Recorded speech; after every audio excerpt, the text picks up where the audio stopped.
me take this off. It's nice to see you not everybody, only if you're coming up here and talking into the microphone.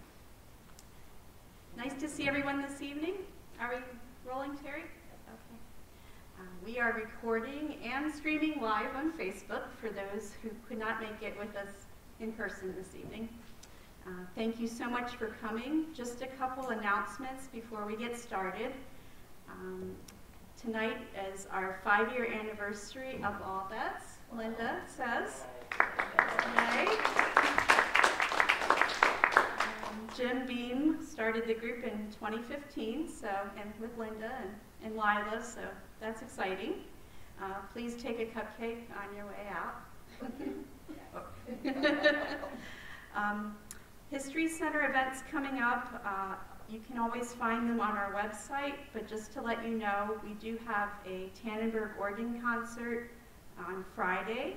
It's our last one of the season at 12:15. Again, it's limited in-person seating, and it will be streamed on our Facebook page. To make a reservation, you can do that on our website or by calling the front desk. The next program is our South Central Pennsylvania Genealogy Society, which is actually going to be in person here in the meeting hall. It's this Sunday at 2:15, and again, reservations are required. The speaker is Dr. Adam Bentz, and he'll be speaking about digital newspapers. Coming up on September 3rd is our Writers Roundtable group. It's Thursday, September 3rd at 7. The speaker is Matt Jackson, and he's going to be speaking about Hanover history. Our Civil War Roundtable is on September 16th. This will be a Zoom meeting, a webinar, at 7 o'clock, so it won't be in person here, it'll be online. The speaker is Dr. Charles Fennell, and he'll be talking about the Battle of Gettysburg on the 3rd day. And you can register for that Zoom webinar on our website as well. Now I'd like to introduce Mr. Jeff Hawks, who is the director of the Army Heritage and Education Center in Carlisle, and he's going to speak about his experiences in Desert Storm.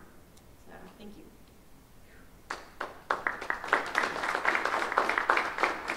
Good evening. Thank you. Thank you all for coming out. Thank you for everyone who's joining us virtually. I hope you enjoy what I'm going to talk about. I do want to clarify, I'm the education director for the Army Heritage Center Foundation, and I am a Desert Storm veteran, so I'm honored to be here for a number of reasons. One is it's always an honor to be a speaker anywhere that you get invited. It's also an honor to be here on the 5th anniversary of this fantastic program.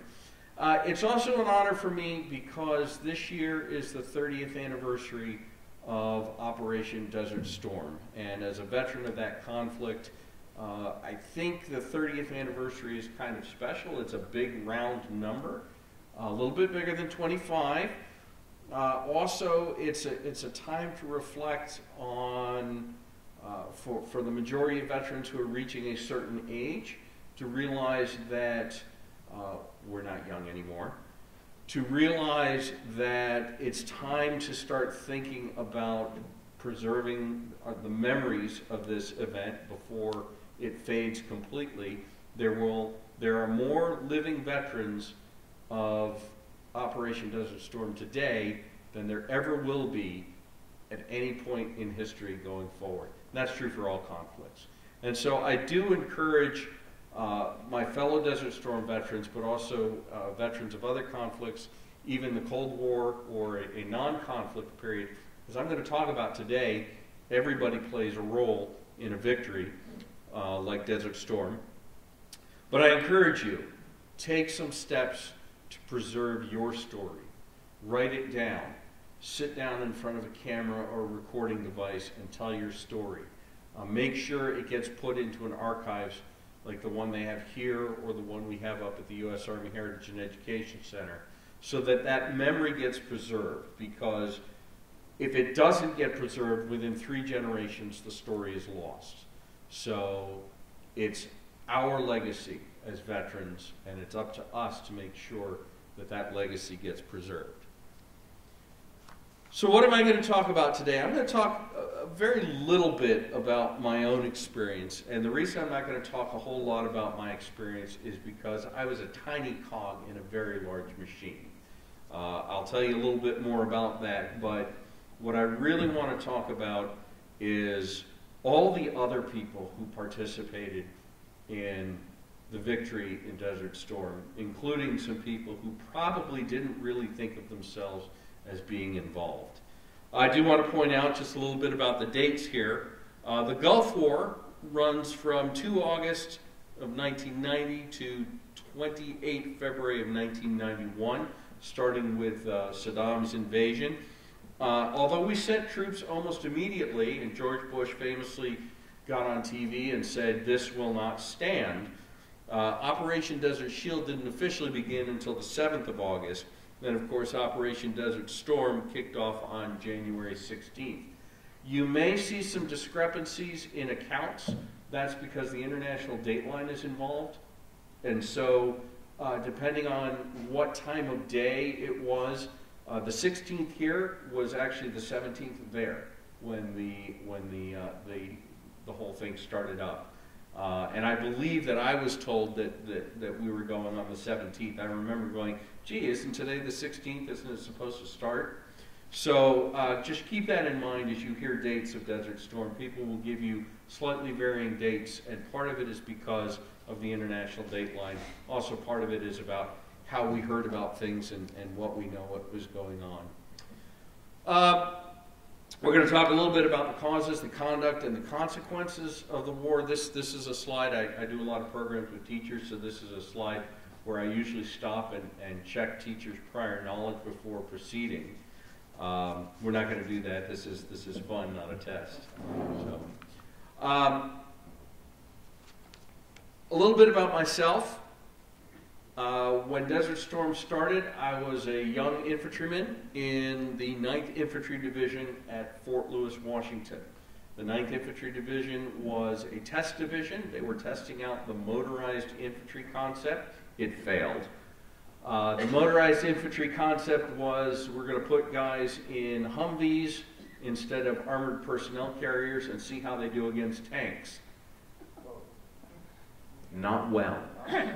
So, the division was being inactivated. The Cold War had ended, and the division was left without a mission, and we were just waiting around. We knew that the writing was on the wall. We knew the division was going to be going away, and we were waiting to see what happened. Now, it was an interesting time. About this time 30 years ago, we were deployed to Oregon to help fight forest fires, and I remember very clearly we had a brand new, well, he wasn't a brand new lieutenant, but it was the first time he'd ever commanded a platoon. And we got our hard hats to wear out in fighting the forest fires, and he made a big deal out of putting some stickers on it and calling us the Red Sands Platoon because he was excited about Desert Storm. He eventually deployed. But what happened with me is sometime around December, after Christmas, I think it was, the word came down that they were looking for some soldiers to go. There were some National Guard units that were short on personnel, and they needed some soldiers to go fill out the billets. And I did not raise my hand and say I wanted to go. I did not. The prospect of going to an operation and serving as a truck driver when I enlisted to be an infantryman did not particularly appeal to me. They did not get enough volunteers, so they started picking names out of a hat, and I was the second to last person picked, and made my way there. We arrived and immediately went to some barracks in Dhahran in Saudi Arabia. We'll talk a little bit about that. I do want to point out that these were the barracks I stayed in.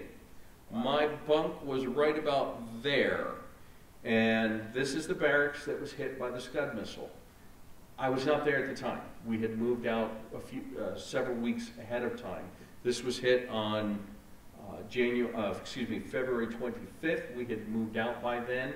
However, it was kind of sobering to know that I was right about there, and I did have people who were I did know folks who were on the ground at the time. it is worth pointing out, it's important to point out, that the 14th Quartermaster Detachment, a U.S. Army Reserve water purification unit from Greensburg, Pennsylvania, out by Pittsburgh, they lost 13 soldiers that night.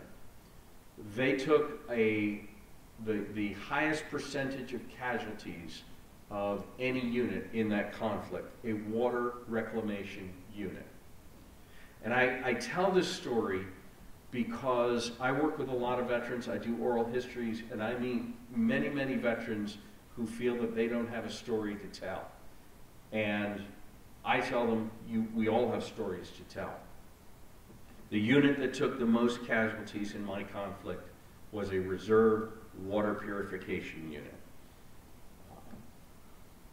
So that's a sobering reminder to me, and I tell this to everyone who's in Desert Storm, some folks who feel that they didn't do a whole lot. You were there, you were doing what Uncle Sam needed you to do, and you were absolutely in harm's way. So what did I end up doing? I ended up driving a truck, a 5,000-gallon tanker truck, hauling JP4 and diesel fuel all over the theater wherever it was needed. So this picture is on the way to Kuwait City. This is actually in Kuwait City, sitting on top of a burned out Iraqi armored vehicle. I didn't know it at the time, but I was probably exposing myself to depleted uranium. If I had known that when I was 20 years old, I probably would have climbed up for the picture anyway. So I want to back up, though. I want to talk about the 17-year, how many Vietnam veterans are here? Okay, I had a feeling there'd be a few in the room. I'm going to say the same thing I say to a lot of Vietnam veterans. When I joined in 1988, you guys were our heroes. Everybody who joined in my time, we grew up watching the movies. We grew up, some kind of Rambo things, but also Platoon, Apocalypse Now. We read the books. We learned the slang. You guys were our inspiration. But that was in the late 80s. The immediate post-Vietnam Army was, as I'm sure some of you are aware, not in great shape. There were some morale problems. I think the whole country had a morale problem. There were drug problems. There were alcohol problems. There were racial strife. If anybody was stationed in Germany during the 70s knows that some of those barracks were actually controlled by gangs. I see some nodding heads. And that officers on staff duty would be issued a loaded pistol. And many of them would not go into the barracks, even so. And so what was going on at the same time, though, is we had gotten rid of the draft. As you remember, the draft was very unpopular nationwide. And so we had an all-volunteer Army. And the Army was really struggling with the idea of how do you recruit soldiers to serve in that kind of Army. Now, my boss up at the Army Heritage Center Foundation was a basic training commander in 1978. And he talks about the movie Stripes, pictured here, Bill Murray, and says that is the most realistic depiction of basic training in that time period he's ever seen. So how do you get soldiers to participate in that Army? Well, you see the Army rebuilding. Do you think if we click on that link it'll play? Should we give it a try? All right. So some of you will remember the Be All You Can Be campaign. And I want to show you a couple videos that go along with that, if we can get it to work. Is it popping up?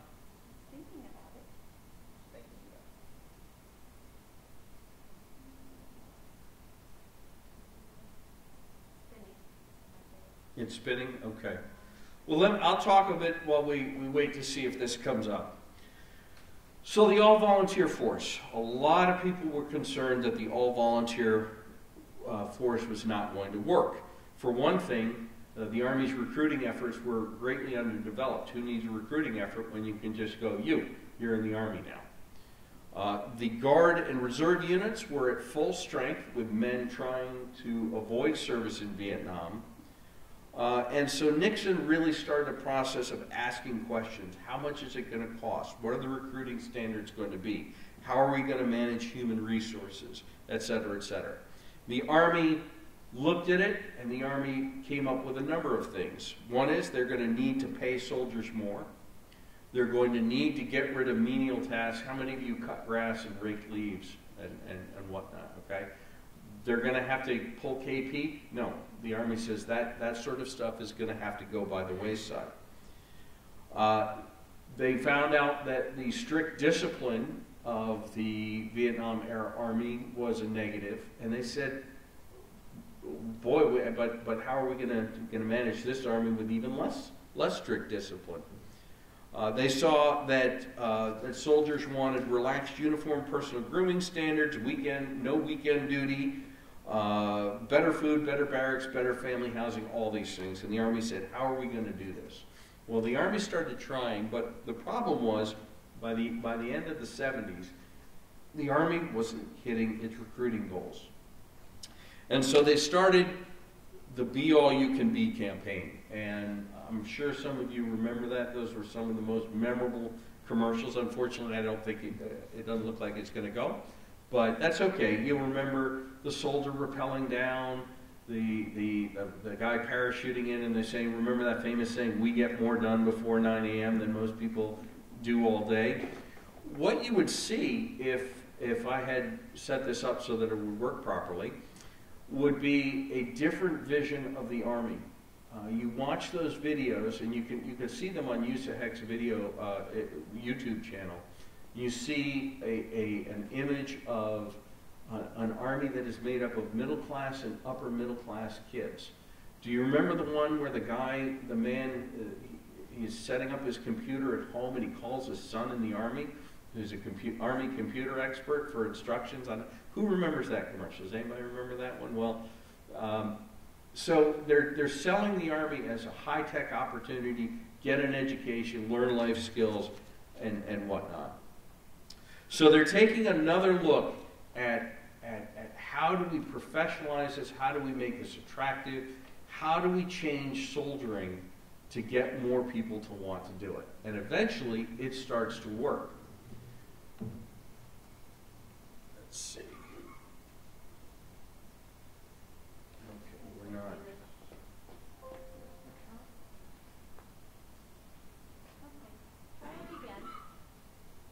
There we go. The Army also starts looking at, because of course the budget has been cut, the drawdowns after Vietnam, and the Army starts saying, how are we going to deal with the reality of this reduced force? Now, something happens in 1973 that really gives the Army a wake-up call. Does anybody know what it is, by any chance? You want to take a guess? Well, Vietnam ends, but something else happens. It's the Yom Kippur War. And what happens in the Yom Kippur War? What happens is the armies of the whole world get a shock. They get a lesson in the lethality of guided munitions. Two guys with a suitcase and that contains a Sagar missile are taking out the Israeli tanks left and right, sweeping the desert clean. So the Army looks at this and they says, we've got a problem. Because if you look in history, the Army has a bad habit of losing every first battle. Bull Run, Kasserine Pass, Task Force Smith in Korea, and the Army realizes we can't do this anymore. We're not going to have time to figure this out, to catch up. We can't afford, particularly they're expecting a war where? Western Europe against the Soviets, who have a much shorter supply line, whose troops are right there. The Army says, we can't do this. We can't do this anymore. We have to win the first time. We have to win when we know we're going to fight outnumbered. How are we going to do it? And so they come up with really 3 prongs in this approach. One is the total force doctrine. One is air-land battle. And the third is modernization. Air-land total force doctrine was this idea we're going to restructure the Army and the Reserve and National Guard components so that units that don't need to be part of the regular Army, that can just practice part-time and then be activated for a conflict, will be in the National Guard and Reserves. That's where the water purification units come in. We don't need a full-time water purification units. Most of our units operate out of barracks where we have clean water. So first is the total force doctrine, then is air-land battle, which is this entirely new way of fighting, where the idea is you're going to fight the enemy in close, in deep, and in the rear. It's this idea that we're not going to sit on the battlefield and try to win a war of attrition, because we're not going to win against the Soviets that way. We're going to have to tie them up on the battlefield, but then we're going to have to go into their rear areas and attack their capacity to wage war. We have to go after their command and control. We have to go after their communications, and we have to go against their supply lines. And then technology, modernization. And this is where we get the big 5. Bear with me. So, you have the M1 Abrams tank. This is a major step up from the M60, even the M60A3. New armor, new targeting systems, new gun, everything. New engine system, much faster, better armor, and much more effective targeting. The Black Hawk replaces the Huey. The Apache replaces the Cobra. The Bradley replaces the 113. And they bring in the Patriot missile system. These are the big 5 missile systems, the big 5 systems that the Army makes the cornerstone of their strategy. And the idea is this: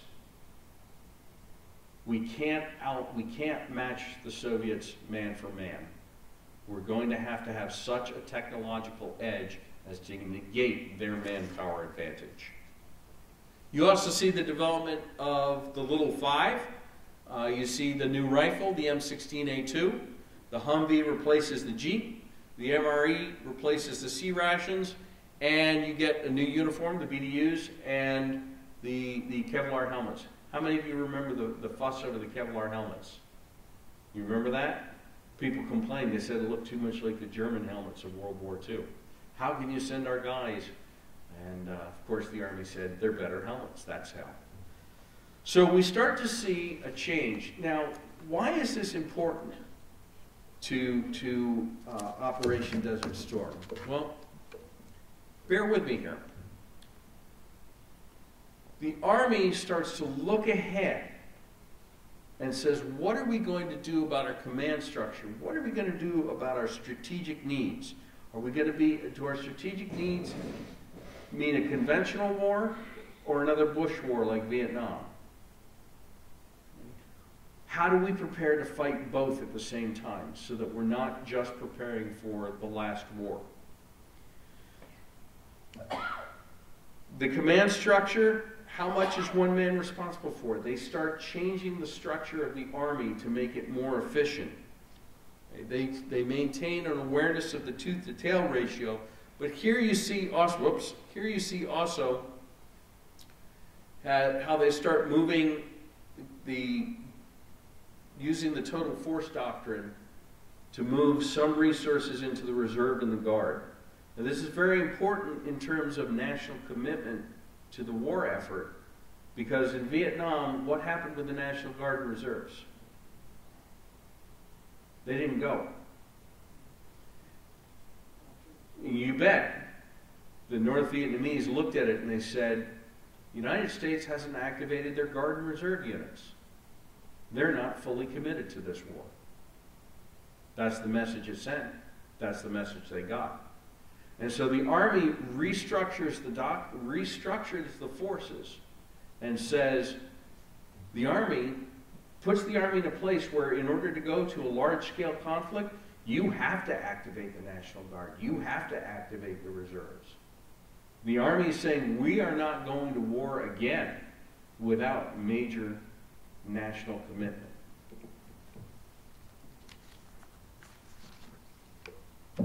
All right. Let's take a look at the historical context. Okay, I'm back up, so I'm forgetting something. So how does this relate to Desert Storm? All of the soldiers, from the privates to the generals, who served from 1973 to 1990, well, this process is going on.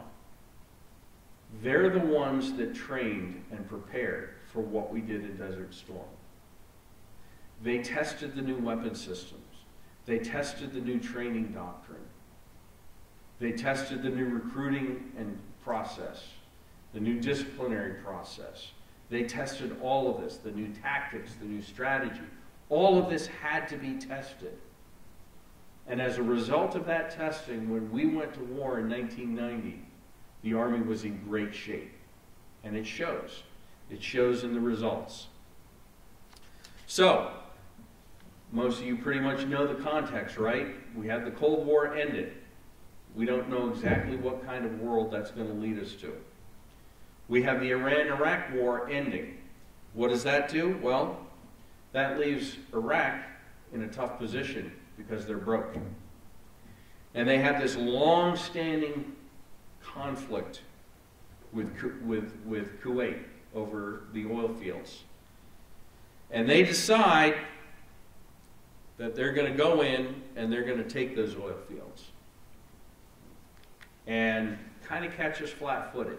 We kind of thought, okay, maybe Saddam's thinking about it, but we gave him a couple of warnings.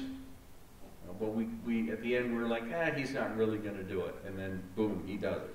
So what happens? He sweeps in, takes over Kuwait, and immediately, once he's secured in Kuwait, puts his forces right on the Saudi border. We get invited in by the Kingdom of Saudi Arabia because they're very worried that Iraq is going to come after them next. And so you get the rapid deployment of the 18th Airborne Corps. And I do have with me today my 18th Airborne coin. Technically, I was operating in 18th Airborne's area, but we were something called Echelon Above Corps. So what happens? We send our guys in, and we set up for, in this area here, for a defense in depth. That's Desert Shield.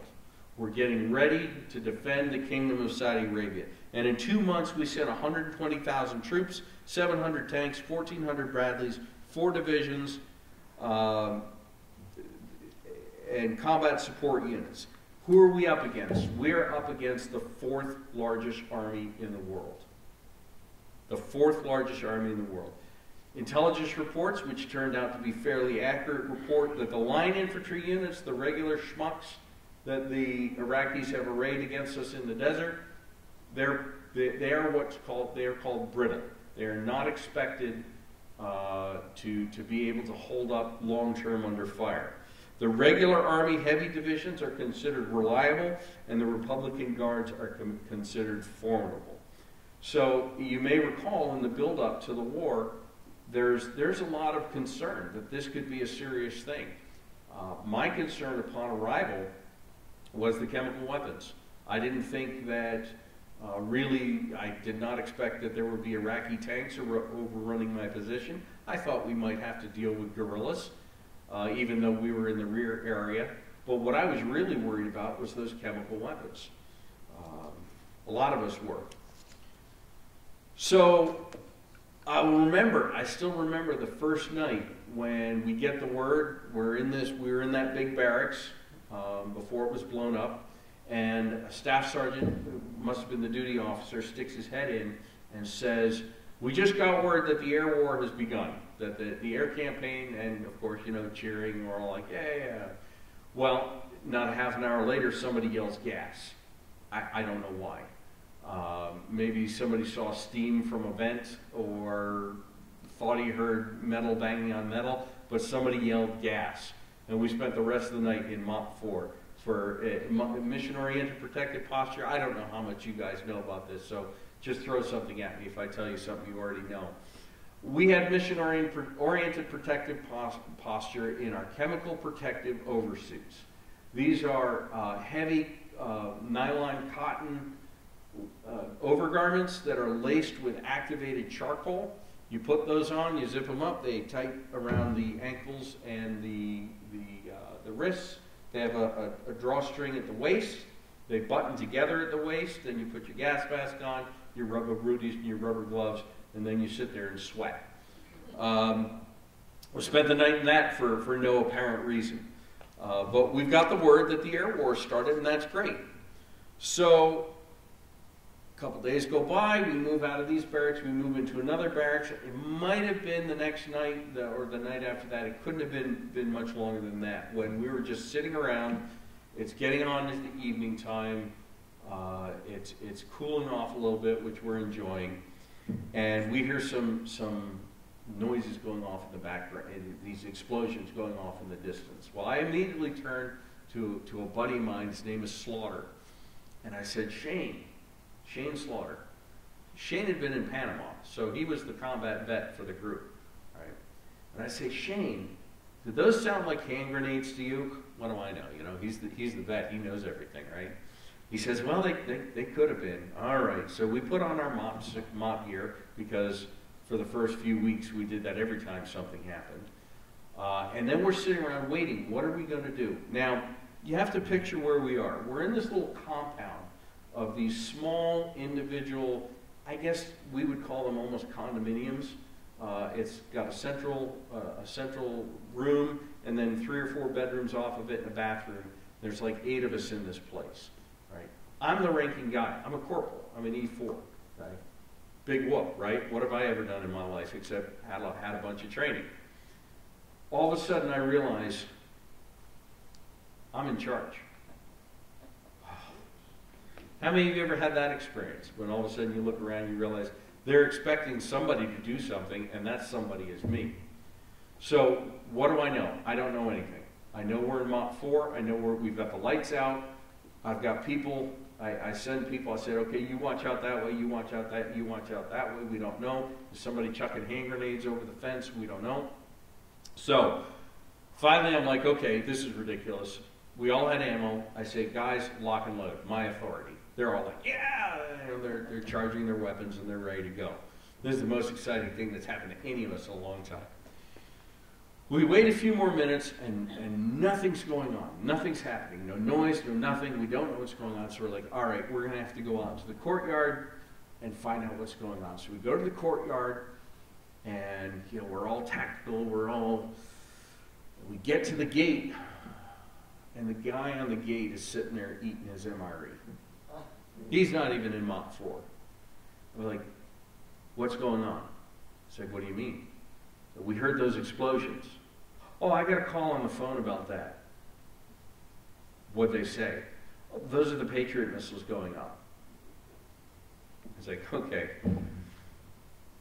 I send a couple of my guys, I say, you guys go door to door and let everybody know in this compound what it was. I was like, dude, you've got an entire unit here hiding under their bunks because they don't know what those explosions were. You're on guard duty. You're supposed to, you know, pass the word. Oh, okay. Well, yeah. Young guy, didn't know what he was doing, but, you know, did any of us? So, you know, really it was interesting because that was I guess, my shining moment of glory. You know, reacting to some Patriot missiles going up. So we quickly established air superiority, bordering on air supremacy, nearly unrestricted flight capacity over Iraq. And what is the strategy? Well, they start implementing air-land battle. They start implementing the strategy they've been working on for 17 years. They go on, first they take out the air defense capability, then they start going after command and control, communications. They're trying to isolate the Kuwaiti theater of operations. They're trying to attrit the ground forces as much as possible, of course. And then something happens. Saddam launches a couple of Scud missiles, more than a couple of Scud missiles at Israel. Now what's he trying to do? He's trying to break up the coalition. 38 countries, including Syria and Egypt, and Saddam figures if he can get Israel to join the fight, the Arab nations are going to want nothing to do with it. I don't know how he did it, but President Bush sends, I think it was Secretary of State Jim Baker, I believe it would have been, sends him over to Israel and convinces the Israelis not to retaliate, even though Tel Aviv's just been hit by Scud missiles.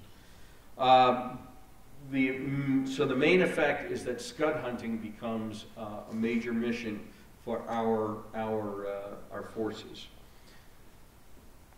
So that goes on for about a month, and then the ground war starts. Now this is I love this map. My position was somewhere in this area. This is a town called Rafah. This is Tap Line Road, which was really a lifeline for all of our forces. 18th Airborne Corps deployed up here. Hafr al-Batn. Now, the Iraqis are really, we know now, they were expecting, we were hoping, we were trying to fool them into thinking this, they were expecting an advance up Wadi al-Batn, which is a mostly dry riverbed. Why? Because this is a trackless wasteland of desert. The Arabian desert has been swallowing up armies for thousands of years, and the Iraqis don't believe that we can navigate through that. The Wadi is a huge terrain feature, easily visible from the air, easy to navigate. They figure we're going to follow that on up because that's what they do out there in the desert. He doesn't understand that we have GPS. So what we realize is that these guys on the border are completely cut off. They don't know what's going on. They don't know how our forces are disposed. Our tactics, our strategy has been very successful. And so, now they had, this is one of the things I got to do. They moved the 7th Corps over here so that instead of the direct assault, they can do the left hook. And that was 72 hours of driving, because we had trucks and they had to move. So we were just driving back and forth on Tap Line Road, picking up whatever they told us to pick up, hauling it back up, and putting it out there. But really, here's what I want to talk about. I talked about the contribution of all of these soldiers, but I want to talk about the contribution of 2 soldiers. Captain Delgado and Staff Sergeant Gonzalez. They worked for a friend of mine, Colonel Retired Frank Hancock, who was the battalion commander for the 1st of the 327th Infantry, the lead battalion of the 101st. And their job was to fly 100 miles into Iraq, the largest air mobile operation in history, and set up a forward operating base. And the idea was, once they set that up, fuel convoys will arrive, set up a refueling base, and the 101st will continue to leapfrog further into the desert. So here they are, 48 hours from the attack. And I did bring this with me. This is Colonel Hancock's account of the story. So I'd like you to take a copy of this before you leave, because he tells the story in more detail than I'm going to. 48 hours before the attack, Frank has been briefed on this plateau that they're supposed to seize and turn into a forward operating base. And he noticed from the aerial photography that there's a trench line on that plateau. And he said, "What about that trench line?" They said, "Colonel Hancock, you don't worry about that. It's empty. We've had people checking it out. We've had flights overhead. There's nobody there. You'll be fine. You're going to take them completely by surprise. No resistance. You'll just land, set up, boom, you're ready to go." 48 hours before the attack, 25-year-old captain, 22-year-old staff sergeant call him in. They're his S2 section, intelligence.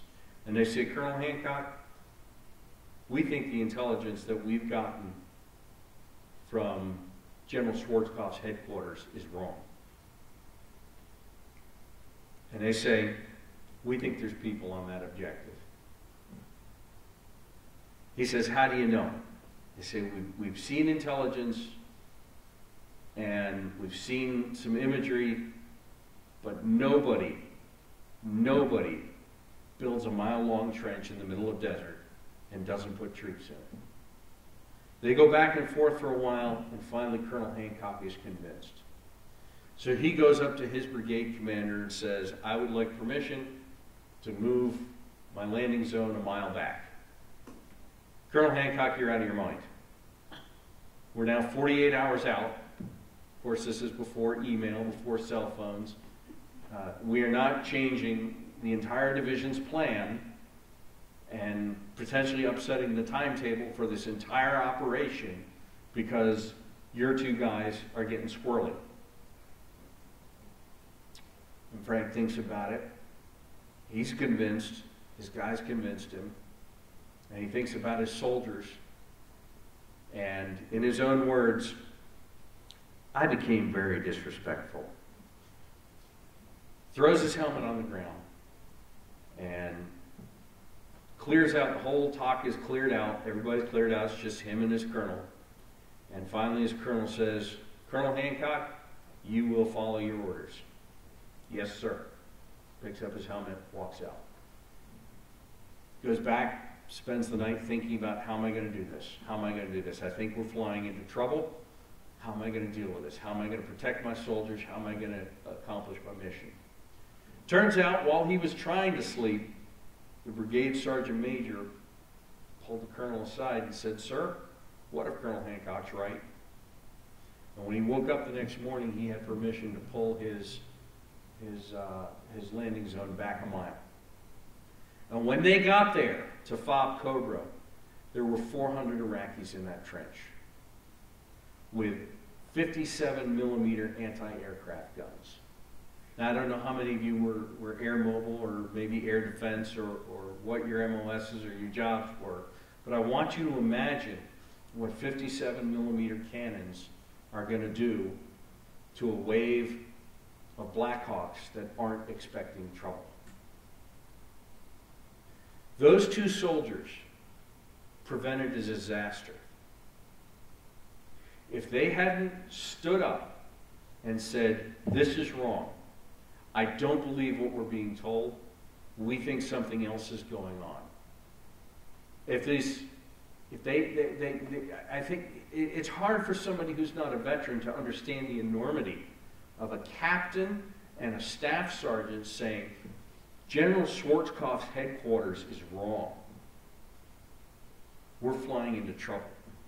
And convincing their battalion commander, the battalion commander convincing his commander to make changes. That's not the way it's supposed to happen. I'm put in mind of the movie The Longest Day.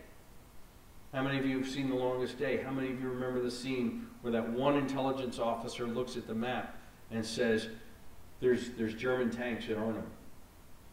And what do they tell him? Captain, there is no way on earth we're going to upset Montgomery's plan because you think there's tanks at Arnhem. The exact opposite. And I like to tell this story for a number of reasons. I tell this story in conjunction with what I told you about how much work the Army did to get ready for this. Desert Storm wasn't something we started in August of '90 and completed a few months later. Desert Storm was something that we trained for 17 years. Millions of soldiers, sailors, Marines, airmen, training for this. Coast Guard, the Coast Guard was over there. They had minesweepers in the Persian Gulf. And even with all that training, even with all that expertise and our technical marvels, our technical superiority, what prevented a disaster? 2 soldiers. If they could have gone to bed. They could have said, well, it doesn't look right to us, but I'm sure Division knows what they're doing. I'm sure Schwarzkopf's headquarters knows where it is. Wherever the intel was coming from, they had said, we know what's going on. They know what's going on. They could have gone to bed, but they said, this doesn't look right.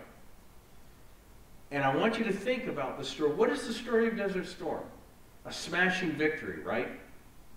Well, I tell people, especially Desert Storm veterans, but I want American people to understand, we made it look easy, but it wasn't easy.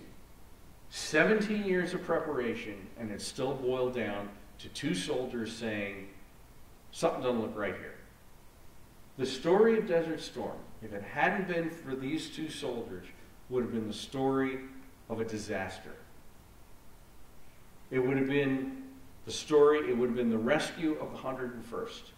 It would have been Black Hawk Down on a divisional scale.